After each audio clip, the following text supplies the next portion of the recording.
آج کا وظیفہ امام ابن تیمیہ رحمہ اللہ فرماتے ہیں کہ نیکیوں میں سے سب سے بڑی نیکی ہے وہ ہے استغفار.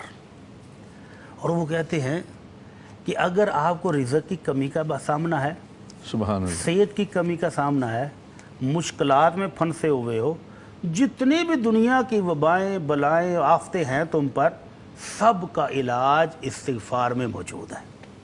اور نبی کائنات صلی اللہ علیہ وسلم فرماتے ہیں طوبیٰ لمن وجد فی صحیفتہ استغفارا کثیرا، کہ جس بندے کے نامہ اعمال میں قیامت والے دن کثرت سے لکھا ہوا استغفار نکل آیا، اللہ اس کے لیے تو طوبیٰ ہے. طوبیٰ کیا ہے؟ جنت ہے. سبحان اللہ. جنت کے اندر ایک درخت کا نام بھی طوبیٰ ہے. تو اللہ کے نبی صلی اللہ جنت کا نام بھی طوبیٰ ہے، جنت میں ایک درخت کا نام بھی طوبیٰ ہے. اور طوبیٰ کہتے ہیں جنت کی خوشخبری کو بھی، کہ اللہ کے نبی صلی اللہ علیہ وسلم کی زبان اقدس سے اس بندے کو جنت کی خوشخبری ہے جس کے نامہ اعمال میں کثرت سے استغفار نکل آئے. استغفار کیا ہے؟ اپنے گناہوں کی معافی، ندمان، پشیمان، شرمندگی اظہار کرے. استغفر اللہ الذی لا الہ الا هو الحی القیوم واتوب الیہ، کہ اللہ تو پاک ہے، تو زندہ اور قائم رہنے والی ذات ہے، گناہ گار میں ہی ہوں، غلطی میرے سے ہی ہوئی ہے، اللہ معاف کر دے. تو یہ اظہار کرتا رہے اور کثرت سے کرتا رہے. کتنا کرنا چاہیے؟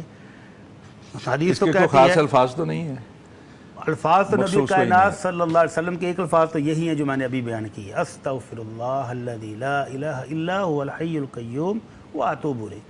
اور دوسرا وہ بھی جو اس کو ہمارے ہاں آیت کریمہ کہتے ہیں، لا الہ الا انت سبحانک انی کنت من الظالمین.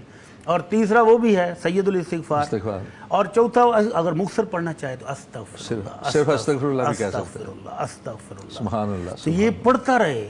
نبی کائنات کے بارے میں سیدنا انس رضی اللہ تعالیٰ عنہ فرماتے ہیں کہ ہم آپ کی مجلس میں بیٹھے ہوئے آپ کو 100 مرتبہ استغفار کرتے ہوئے بھی سنا کرتے تھے. سبحان اللہ. تو کائنات کے سردار ایک ایک دن میں 100 بار، 100 بار ایک دن میں اور ایک مجلس میں بھی. تو جس کائنات کے سردار کے اللہ رب العزت نے ذکر تو وہ کرتے ہی رہتے تھے، لیکن مختلف مراحل میں جو مراتب ہیں وہ 100 بار ہوتے وہ 100 بار ہو گئے. تو اللہ کے نبی صلی اللہ علیہ وسلم جن کا جنت میں محل بھی وہاں ہے جہاں کسی دوسرے نبی کا بھی نہیں ہے، جن کا مقام اور مرتبہ پہلے سے طے شدہ ہے، وہ ہمیں سبق دینے کے لیے، امت کو سمجھانے کے لیے ایک مجلس میں بھی اتنی بار استغفار کرتے تھے. تو اللہ تعالی ہم سب کو بھی توفیق دے، ہمارے نامہ اعمال میں بھی کثرت سے استغفار لکھا جائے.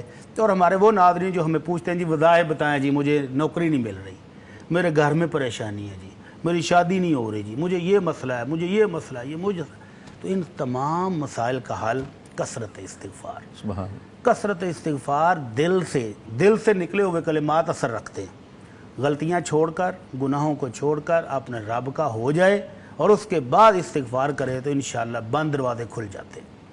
اللہ رب العزت کا ارشاد گرامی ہے وَمَن يَتَّقِ اللَّهَ يَجْعَلْ لَهُ مَخْرَجًا، کہ جو اللہ کا ہو جائے، اللہ سے ڈر جائے، گناہوں کی معافی مانگنی شروع کر دے، اللہ بند دروازے بھی کھول دیتا ہے.